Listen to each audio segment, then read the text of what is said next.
Ready? Tu seras à la ZAL le 23 novembre, ça tombe bien, c'est le jour de la ZAL, avec Horse Give Birth to Fly. Qu'est-ce que c'est que ça? Horse Give Birth to Fly, c'est un groupe qui tourne depuis à peu près 10 ans à Montpellier. C'est un duo qui travaille beaucoup sur bande, sur loop, sur pédale d'effet. Moi j'appelle ça indus rituel. Tu parles de rituel, est-ce que c'est un peu comme une messe quoi, est-ce que... Leur musique, quand ils jouent mais je parle un en peu concert, plus de toi. tire vers ça, ouais. Là ils vont jouer derrière moi, donc ils vont supporter mes textes. Donc du coup ça rend tes textes un peu religieux quoi, un peu... Ça les rend plus intenses en tout cas.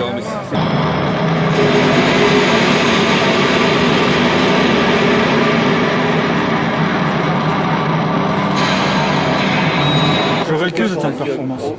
Ah ouais, c'est vrai? Pourquoi? Ça fait pipe show un peu Non, ça fait art contemporain, ça fait... en bien ou en mal, c'est une discipline qui n'est pas la mienne en tout cas. C'est quoi? C'est portage scénique? Lecture, plus musique, plus vidéo. Il faut retrouver un terme. Moi, ce que je fais, contrairement aux apparences, c'est pas du spectacle vivant. Ça n'est pas du spectacle vivant. Ça n'est pas du théâtre, ce n'est pas de la danse, ce n'est pas de la performance, ce n'est même pas de la musique. Je travaille avec des musiciens qui font de la musique, mais moi, ce que je fais, c'est juste une mise en forme. Comment dire ça? Une mise en forme devant un public d'un texte. Ils me disent que je peux commencer ce soir si je veux. Je dois me présenter à 19 h au bureau du personnel. Je ne peux pas m'empêcher de sourire. En fait, là, sur la tournée, Ouais. dans la salle sera la première date, il y a normalement un set de 2 heures. En première partie, il y a une lecture issue de Porcherie. Il y a un concert de 1 heure de Horse, donc tout seul son qui ne sera pas non plus.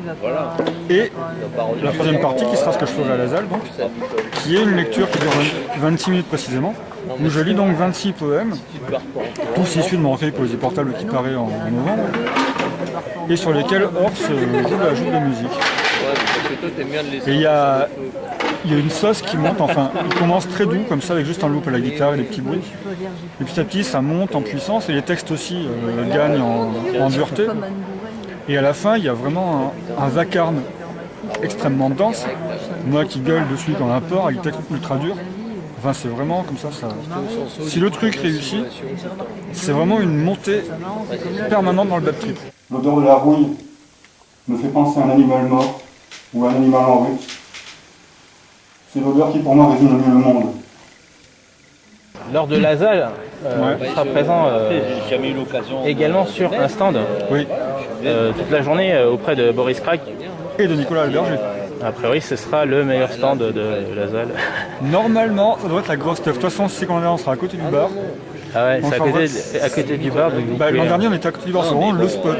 Ouais. Tac, comme ça, c'était parfait. Et là, ce sera encore mieux. Je pense qu'on aura des drapeaux et des filles nues. Enfin, ce sera une merveille. Ouais. Des hommes nus aussi, parce qu'on a plus de on sera tous nus en fait. Et on est à Montpellier, je le rappelle. Je marche le long du fleuve, le vent rythme sa surface. Je regarde les mouettes. Je me souviens du temps où passaient les bateaux. C'est fini les bateaux, les poissons aussi. Alors elles tournent en rond en gueulant, désœuvrées, et s'attaquent parfois entre elles sans raison apparente. Un petit récap sur ta bio.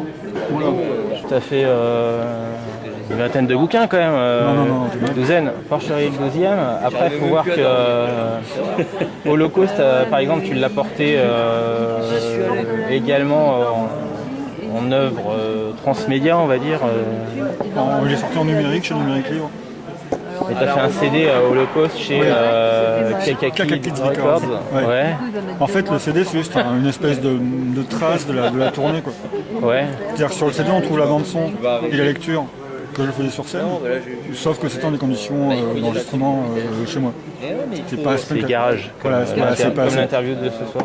En fait, Nuit Noire est paru en novembre 2011 chez Rivière Blanche. Je veux vraiment dire ici quand même que Philippe Ward de Rivière Blanche est extrêmement courageux d'avoir sorti ce bouquin qui est absolument invendable, impubliable, enfin, tellement noir, violent et absurde que personne de normal n'y aurait été intéressé. Ce bouquin a quand même été sélectionné au prix de SAD 2012.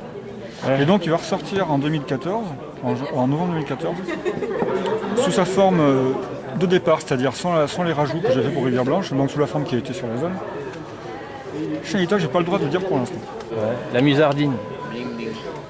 Ça fait longtemps que t'as pas Musardine, publié un truc. J'ai publié J'ai peur en 2007, qui a eu un bon succès critique, on va dire. C'est-à-dire que les gens de la Musardine l'ont vraiment beaucoup aimé, étaient prêts à le défendre. Quelques critiques extérieures ont été extrêmement enthousiastes. Ça a été vraiment un cassage de gueule, mais intégral. C'est-à-dire que nous avons moins vite que la Musardine aurait pu couler à cause de ce roman. La Musardine n'a pas coulé, c'est bien, j'ai déjà passé sur la conscience. Voilà, la conséquence, c'est que j'étais le dernier bouquin un peu hors norme de la Musardine. Depuis, ils se sont dit non, mais ça va. Maintenant, ils font que du on va cul, faire quoi. des machins normaux, ça suffit comme ça, les tocards. Et comme ils avaient vraiment aimé ce que j'ai fait, pour faire un peu de pognon, j'ai quand même écrit des bouquins porno dans une collection qui s'appelle Les Autres. Mais ils t'ont menacé, un truc comme ça, quoi. Il y avait un mec qui te suivait le soir. Au contraire, c'est moi qui leur ai dit. Pour compenser, J'ai besoin de fric, t'as fait, filez-moi des commandes. Alors, j'ai juste fait lire les titres, hein. Le Valet, Le Manche-Femme, Le Manche-Femme, Chaudasse, avec Chaudasse. un point d'exclamation. Détournement, docile et mi-pute, mi-soumise. mi-pute, mi-soumise. Ouais. Sur ces bouquins-là, ce que j'ai essayé de faire, c'est d'intégrer toutes les notions, comment dire ça, toutes les notions thématiques du roman noir et du roman réaliste et critique américain, c'est-à-dire Hemingway et Faulkner, au cul. Et là où le fait divers, dans le réalisme critique, là où le crime et l'enquête, dans le roman noir, faisait progresser l'intrigue, moi c'était les scènes de cul et les notions de désir. Mais en tous les cas, voilà, j'ai essayé de faire la même chose. Donc d'avoir un regard, bah c'est ça, réaliste critique sur mes contemporains. En contournant le centre-ville, ce n'est plus les clodos ni les mouettes que j'observe, mais les gueules de déterrés, des travailleurs qui attendent le bus. Ils n'ont plus de voiture, le pétrole est trop cher. Ils s'estiment heureux d'avoir du travail, savent qu'ils sont privilégiés. Tes textes, ça va du fait divers à l'apocalyptique. Des bouquins comme Holocauste, justement, ça parle d'une apocalypse, De mon point de vue, Holocauste, ça parle du vécu d'une personne. de la place de la virgule dans la narration à la première personne. D'accord. Après, pour toi, ça parle de la fin du monde, bien sûr, mais j'allais dire ce qui est une narration, mais la narration, c'est pas le plus important pour moi. Après, ça va être intéressant. Donc, il y a de la violence et du cul. Et de parler de mes préoccupations. Donc, il y a la fin du monde. mais c'est pas ça qui m'intéresse au fond. Ce qui m'intéresse, c'est le rythme. Est-ce que tu as des constantes quand même dans tes bouquins il me semble que tu parles de la nature humaine et de l'absence de repères moraux. C'est comme une quête personnelle. Un peu. C'est un peu ça, c'est-à-dire que, en fait, je suis extrêmement moral et éthique, pour autant que je sache, et chapeau du contraire, c'est comme ça que je perçois mon existence. Et je suis sans cesse confronté à des gens qui sont soumis à des contraintes et à des pressions sociales, qui ont des travaux salariés, qui ont des femmes, qui ont des enfants, qui ont énormément de choses comme ça, qui devraient les rendre au contraire extrêmement rigoureux.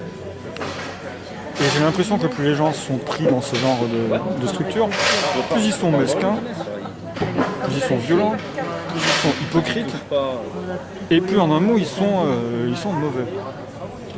Et je crois que toute ma fiction naît de ce conflit-là, de comment moi, qui ai une vie d'énorme branleur, je suis heureux et moralement relativement sain, et comment tous ces gens qui ont une vie normale sont quand même souvent des grosses merdes et en plus l'admettent.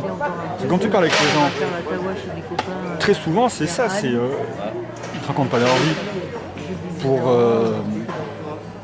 la mettre en valeur. Quand les gens te parlent, c'est pour se confesser. Dire oui, ils n'ont pas le choix, c'est la société qui pose des cadres, machin. D'accord, mais ceux qui l'ont construit. Donc au fond, ils les reflètent, elles leur ressemblent. On vit en enfer, mais c'est un reflet des gens qui l'ont fabriqué. Et donc l'interview devait être essentiellement Mais c'était le truc. axée autour de la grosse revue. Donc C'est baisé. c'est baisé. Bon. Tant pis.